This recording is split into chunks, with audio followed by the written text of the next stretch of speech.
This is NHTV2, North Haven Government Television, a service of North Haven Community Television. The following program is brought to you through the support of the Town of North Haven. Good evening, everyone. Thank you for joining us remotely for the Board of Fire Commission meeting Tuesday, November 24th, 2020. I'd like to make everyone aware that this meeting will be televised on North Haven Public TV, channels 20 and 1084, and Frontier subscribers on channels 6053. I'd like to ask the commissioners for their approval of the minutes of the special meeting of the Board of Fire Commission held on November 2nd, 2020. So ordered. Do I hear a second? Any question on the motion? All in favor? Aye. Aye. Aye. So moved. Discussion of the chief's report. Chief's report, we'll start with alarms. And again, this is going to cover a period of time from our last meeting.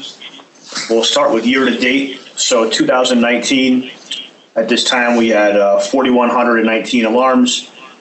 2020, at this point in time, we're at 4,407, an increase of 288 alarms. 5 years ago, we were at 3,813, which is a difference of 594. So again, by all accounts, we continue to trend up in terms of our alarms and our calls for service, both in terms of VMS and in fire. Again, our last meeting was on November 2nd, only about 3 weeks ago, so some of the numbers I'm going to cover now may seem low, but just keep in mind there's only been 3 weeks. Since our last meeting, the FD has provided the ALS intercept for 8 different incidents. We've had 16 incident responses to the highway. 66% of our calls were EMS in nature, and approximately 328 incidents since our last meeting, 85 of which were overlapping, which stays at the 26% mark we normally see. That covers our alarms. Regarding our budget, at this time last year, we were at 43.9%. This year right now, we are at 42.9%. Since our last meeting, we've collected $5,412 in permit fees, bringing our total for permit fees for this fiscal year to $76,372. Regarding the fire marshal's office, as was the same as I reported last month, we, in addition to our inspections and so forth, which were a little bit down this past month, it's in large part because of some COVID issues that we were having at the fire department in terms of making sure that our employees remain healthy and some distancing that was taking place.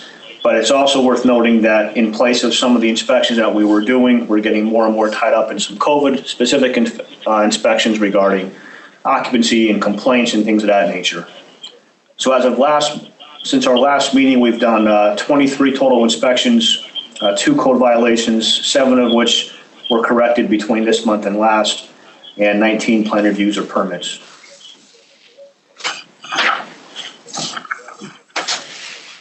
Training since our last time that we met is vehicle extrication, trying to take advantage of some training on the outside when the weather's been nice, and live fire training with our volunteers, which we try to make sure that they're compliant with live fire training. We're taking some necessary steps there to ensure that we don't increase the risk of COVID. But training in general has slowed just because of some of the distancing and so forth that's taken place within the firehouses due to COVID-19. It's obviously hard to do any kind of group training when we have some restrictions in place. But we're doing what we can, and we're maintaining the interest of the volunteers, which I think is the most important. I have a couple of items for executive session for personnel, and that's what I have for Chief's report. Thank you, Chief. Any questions of the Chief regarding his report? I have a couple of quick questions. The fire marshal's information about the inspections, you would mention that because of the COVID inspections, some of the other reviews couldn't happen. Is that a personnel issue? Is that related at all to some of the hours that you guys lost because of the budget?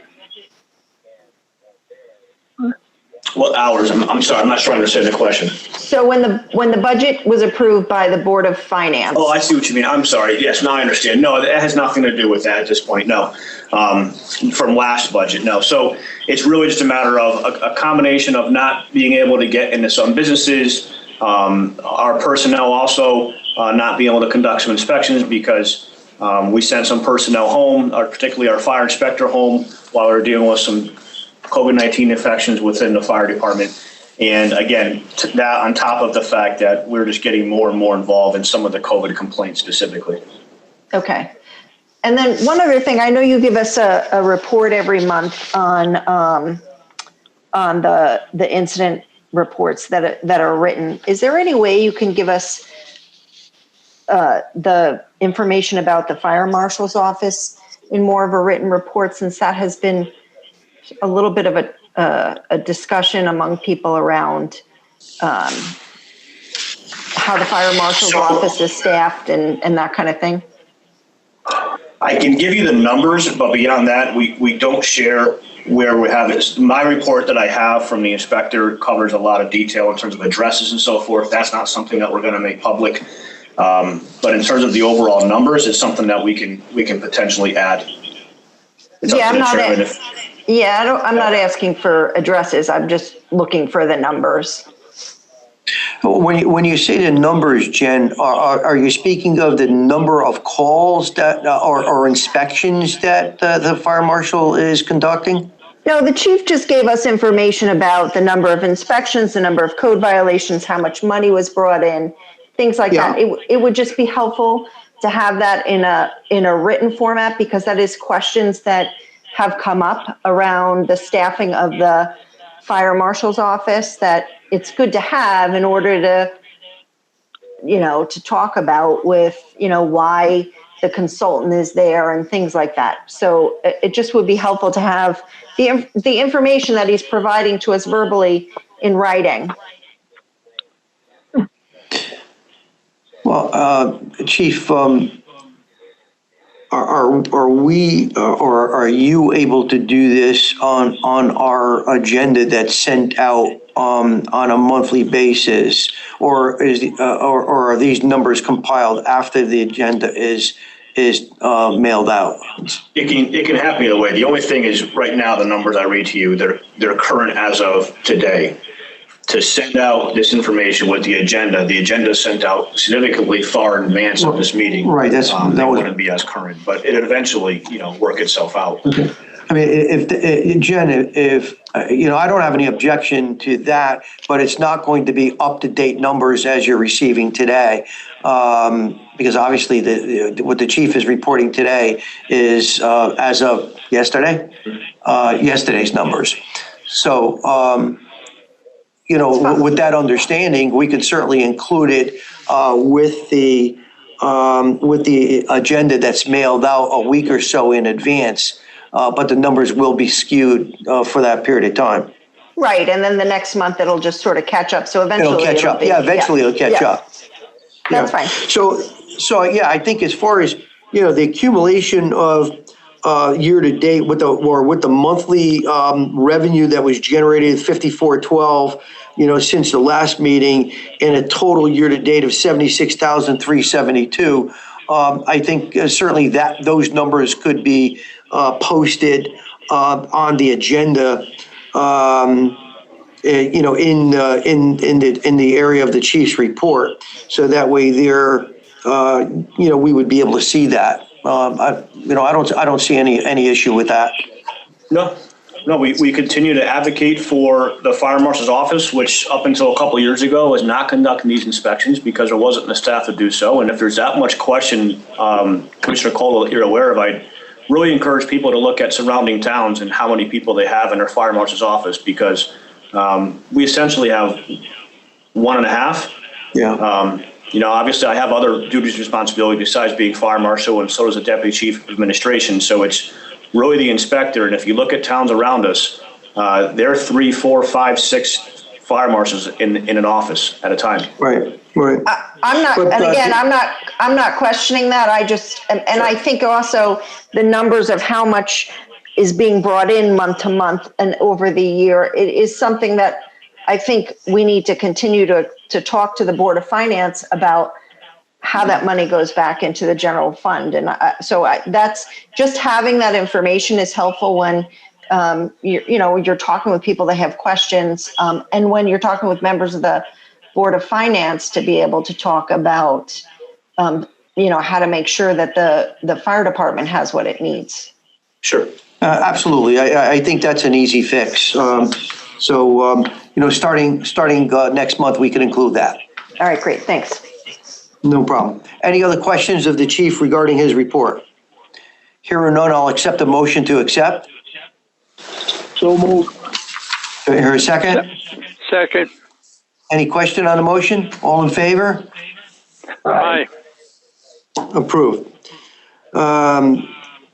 Correspondence.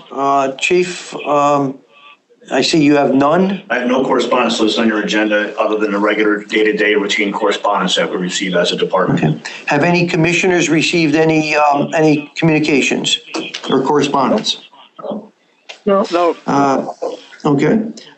Discussion of unfinished business of the fire department. So unfinished business, I have listed here the state of the fire apparatus, which I regularly try to report to the commission on. As we reported last month, we began with our annual preventive maintenance testing, which consists of both pump checks and testing, as well as the DOT checks on the apparatus itself. So far, no surprises that we're made aware of as of now. We started with our oldest apparatus first to ensure that typically where we have our most problems if something were to have a catastrophic fail. So far, no surprises. We're through about 3 to 4 of them. I believe the 4th may have just came back as I was walking over here a short time ago. Currently, because of the last delivery we took of the new engine 1, we still have 2 reserve engines at this point in time. We normally only carry 1. That's all we even have space for, is to carry 1 reserve engine. I've been holding off on selling that engine until we knew that we got through this last check of preventive maintenance. Obviously, something failed, we'd have to force that one back into service. And it doesn't look like we're going to have that, so I have sent correspondence to the Board of Selectmen, which is standard practice for us to seek permission to put out for auction the sale of one of our apparatus. It's going to end up being a 29-year-old apparatus, and it does not look like we have any need for at this point in time. We'll maintain the 1 reserve that we always have. As far as other apparatus concerns, I had 2 motor vehicle accidents that we experienced since our last meeting. One was involving engine 1. A impaired driver struck engine 1, and the personnel for engine 1 heard it, saw it, the driver fled, and the personnel from engine 1 found the individual in a car. It was late at night, and subsequently called the police department, and we have a report for that. Minor damage to the engine, no significant damage, nothing we really have to be too concerned with. Tower 1 was involved in a motor vehicle accident, responding to an incident on the Merritt Parkway. We have a police report for that. We were not at fault, our staff was not at fault, but there is significant body damage to Tower 1, and it will need to be out for some period of time. We're currently obtaining estimates and working with the insurance company. And that's what I have for apparatus, and that finishes unfinished business. It's amazing the danger that our firefighters and apparatus are under, 24/7. You talk about drunk drivers that are hitting an apparatus on the highway.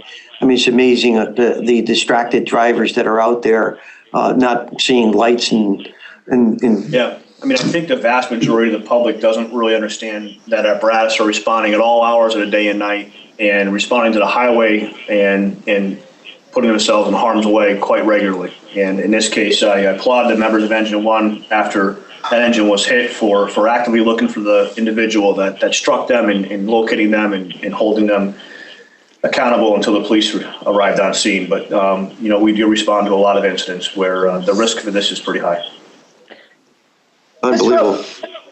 Just real quick, with the tower one that's going to be out for a period of time, what impact will that have and how will things shift? Sure. So, fortunately, as you may recall, we secured a second aerial truck that was purchased used 2 fiscal years ago, and so if that had not been the case, we'd be without an aerial truck for potentially 2 to 3 weeks, which is a long period of time when you think about the fact that that's the only truck that carries 35-foot ground ladders that can reach a lot of our homes in North Haven and so forth. So we'd have been in a lot of concern if we did not have that second truck. But fortunately, with that second truck in place, we can force it into service as our main ladder, and we'll lose the ability of a second ladder. But that was the entire idea of having a second ladder, was to fill in when the primary ladder goes out of service for things exactly such as this. So operationally, it'll be minimal, nothing compared to if it was our only ladder and it had to go out of service. Yeah. Okay, great. I mean, that was great foresight to look to purchase that second ladder. And certainly, as we talked about in the past, we would put that ladder into service when preventive maintenance, or like in this case, where you had an auto accident where the apparatus is going to be tied up for a number of weeks, and even preventive maintenance is tied up for weeks at a time. So it works out quite well in order to make sure that the residents and business owners of the town are protected with the appropriate equipment. So great foresight. I know that not everyone was in favor of making that move, but it certainly is great for the department. Chief, Yes. Chief, you're John. you're taking the ladder truck out of Northeast, is that correct? When the time comes that we have to repair Tower 1, that's what would happen, correct? Okay, what are the chances of getting that spare pumper put back at Northeast until the ladder truck returns? Yeah, of course, that will happen. Yes, that's what we normally do. Yep. Okay, good, thank you. Yep. Good question, Joe. Thank you. Any other questions regarding the apparatus and the condition and the fact that the inspections are being done? Hearing none, we'll move on to. I'm sorry, Joe. No, I said no. Okay. All right. Discussion of new business for the fire department. We have a couple of motions that need to be made. Commissioner Zuccarelli, would you be kind enough to make the first motion? I'd like to make a motion to approve the Board of Fire Commissioner meeting dates for 2021. Do I hear a second to that motion? Second. Is there any question on the motion? My understanding is each of our commissioners received a copy of the schedule for the 2021 Board of Fire Commission meetings. Is there any question regarding these dates? Hearing none, we'll entertain a motion to accept. So moved. Second. All in favor? Aye. Opposed? So moved. Second motion, Mary Jane, would you be kind enough to read that motion?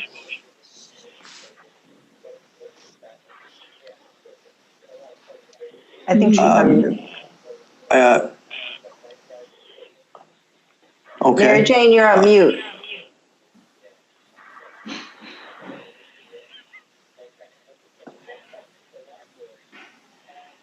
Mary Jane, can you hear us? Would you unmute your computer, please? Yep. Thank you. I'd like to elevate Justin Orlando to a grade A. And that would be effective? Right, effective immediately? Effective December 6, 2020? Oh, okay, effective December Okay. 6th, 20. Okay. Do I hear a second to the motion?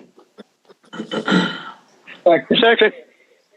Is there any question on the motion? And let me just read it once again. Mary Jane Mulligan made a motion to elevate firefighter Justin Orlando to grade A effective December 6, 2020. That is the motion. All those in favor? Aye. Opposed? So moved. Thank you. Chief, the fire department 2021-22 proposed budget. Yeah, I just wanted to cover with the commissioners, as I normally do for this time of year in the November meeting. I wanted to just cover some of the topics that we're going to have for the budget for 21-22. So the budget is due the first week of December. I'll be presenting to the Board of Finance by Zoom at the budget workshop on January 16th. It's scheduled for approximately 9 a.m. It's usually, I think, 9:10, 9:15, but we usually get a phone call and start a little bit early, so about 9 o'clock. What's the date So again? focus, I'm sorry? What was the January date? 16th. Okay. January 16th, 2021 was the workshop. Saturday morning again. And that's around 9 a.m. Is when that takes place. So overall, no significant concerns with the budget, and I'm going to focus on replacing some of the lines that were cut last budget year. There was about $10,000 cut in vehicle maintenance and $20,000 cut in equipment. I'm going to seek to reimburse, get those lines back to where they were prior to these cuts, and then just some minimal line increases to a couple of lines, the most significant being the training line. We have to look to increase that line. The cost to send firefighters right now to the recruit school, at the academy, is around $7,000 each, and we do see more and more that we're sending those firefighters to the academy. We're expecting some possible retirements. So, I mean, just a couple of firefighters go into the academy, and that line is suddenly significantly drained. So we just need to make sure that we have enough money there to continue to support the training that we're doing all the time and support that as well. Then just some contractual replacement staffing in the overtime line, just 2.5% increases to both of those lines. I'm anticipating to cover wage increases. But really what I'm looking at in terms of the budget is a less than 1.5% increase to my budget. And the last item that we'll be looking for that does not constitute that 1.5% is the 2 additional firefighters that will balance out the 4th shift and bring all 4 shifts of 10 firefighters. And then beyond that, some capital requests that we have every year, and I don't really think there's going to be anything that shocking in this budget presentation. Can you just repeat, you said that the 1.5%, does that include the 2 additional firefighters or not? It does not include, no. Not, okay. There's been ongoing discussions, Jen, as you're aware, that we've had with Mike Frieden in regards to appropriately staffing our department. We're hopeful that we'll be able to, have them fulfill their previous wishes to do so. I think that the extra 2 firefighters will allow us to have 10 per shift and do what we originally set out to do, and certainly to appropriately man the Monterey station and certainly have adequate personnel on each shift throughout the fire department. As the numbers prove, the department continues to be busier every year. The numbers that the chief provided, 5 years ago, we're 594 calls above what we were 5 years ago. And just from last year to this year, we're 288 calls greater. So, we absolutely need the additional personnel in order to fulfill the services that, we're committed to fulfill. So I'm hopeful that the Board of Finance will approve the additional 2 firefighters in addition to the request that the chief is going to make for the budget. Any other questions of the chief regarding the budget, proposed budget? Hearing none, we can move on to the good of the fire department. Go to the department. I have listed on your agenda.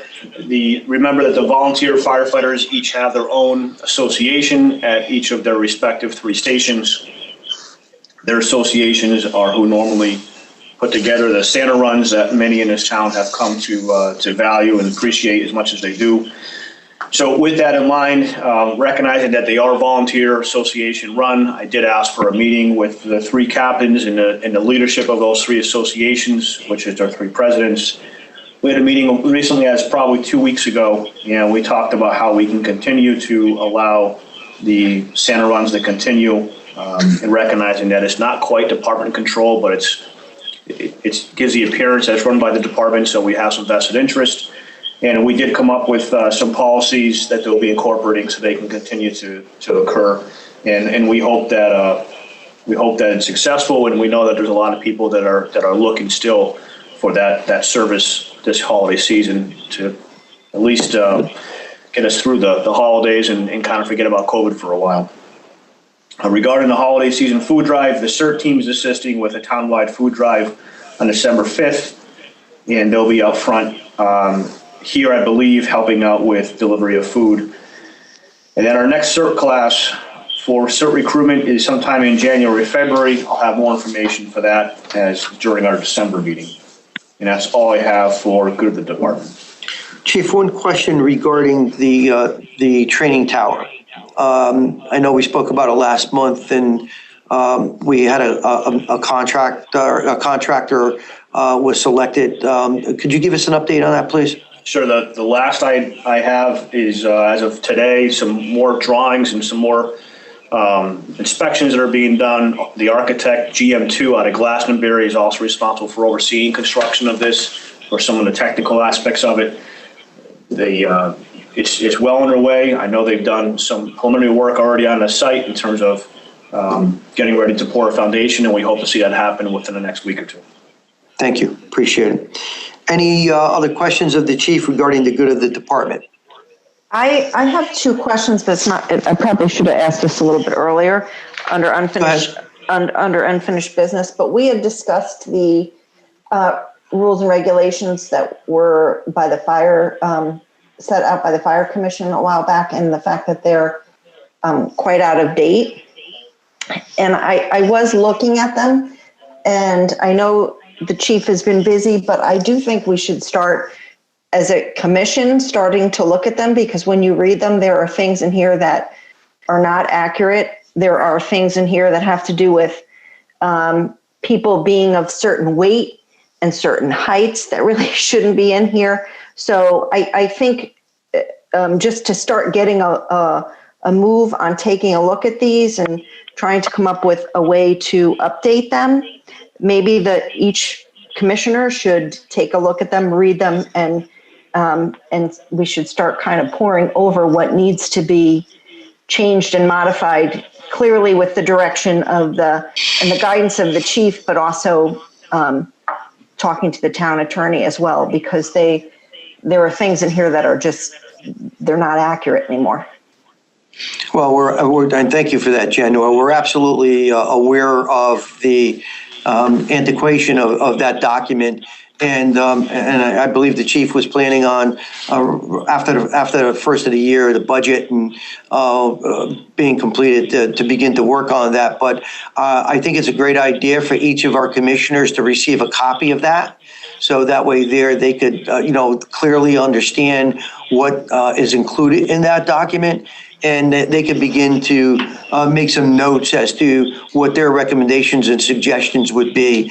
And then certainly we could look to, formalize that whole process with the chief's guidance, as you said, and the town attorney to make sure that we're in compliance with, all of the rules and regulations and the state and federal laws. So I think if we could get a copy of that to each of the commissioners, that would be great. Thank you, Jen.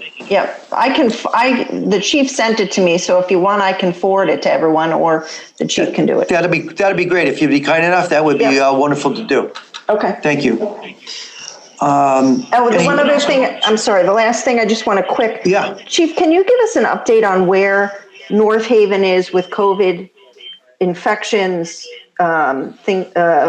whether we've had additional people who've passed away, and then where we are with the fire department and the COVID infections. Sure. So I'm not aware of any additional deaths that North Haven has had since the spring. I believe that number still sits at about 27, I want to say. But no matter what that number is, we have not had any more deaths. We are still seeing a lot of widespread spread of the virus. I get a list every day from the health department, and the number has certainly increased. I don't have it in front of me right now what it currently sits at. And I'm in touch with the health department on a regular basis, DPH on a regular basis, OEMS and so forth. Every day it's meetings, and I know that North Haven is well into the red. I don't know offhand what our infection rate is. I haven't looked at it. It's due to come out again this coming Thursday. Every Thursday, well, with Thanksgiving now, maybe Wednesday or Friday, but every Thursday they normally update that. And I'm in touch with the Board of Ed at least a couple times a week and consulting with them on what we should do. And in terms of the fire department, we had a spread of the virus within the fire department. The firehouses themselves they're very hard to control the spread of the virus. We have a community bunk room where there's anywhere, depending on the shift, 4, sometimes maybe 6 firefighters sleeping in the same bunk room. We have, obviously, they live together. They live together for 24 hours. And we've put some restrictions in place right from the start of this to limit the spread. And it still got its way into the door. And we had over a dozen infections. I do expect the personnel, the last of the personnel, I hope, that are positive to return to work within the next 3 to 4 days. And we're going to continue with some aggressive policies in place to at least in the next couple of months here as we get through this to try to keep it out of the firehouse. Okay. And is red, does that mean we're up in the highest level? Yeah. So red, the color chart, it goes, I believe, yellow, orange, red being the highest. I believe all but maybe 4 or 5 towns in the whole state, as of a phone call today with DPH, all of 4 or 5 towns in the whole state are red right now. Okay. So, but the suggestion on what to do with various things are changing. For example, the sector rules that we're tasked with having to enforce on a daily basis with these COVID complaints, they're changing. Some guidance on the schools obviously are changing. As we learn more and more about the virus, we're seeing it. What I have seen different this time around than in the spring was in the spring we saw a lot of this infection in the elderly population, in the nursing homes and similar places like that. Right now, that's not so much the case. Right now, it is more widespread in the community. Okay, thank you. Thank you for that, Chief. Anything else for the good of the fire department? Hearing none, I'll entertain a motion to move into executive session. So So moved. moved. So ordered. Do you hear a second?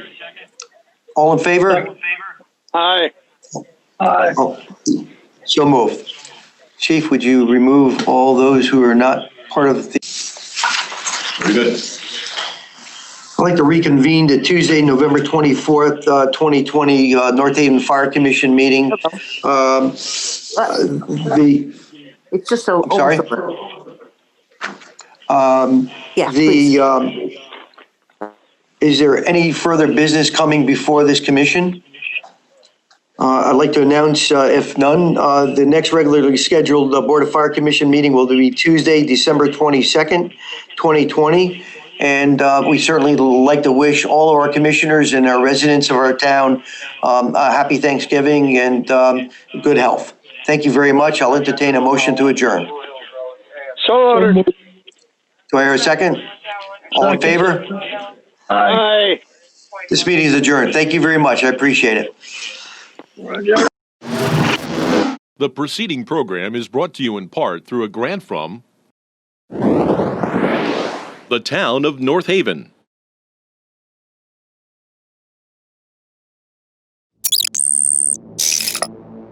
Watch town meetings or other videos on demand at nhtv.com.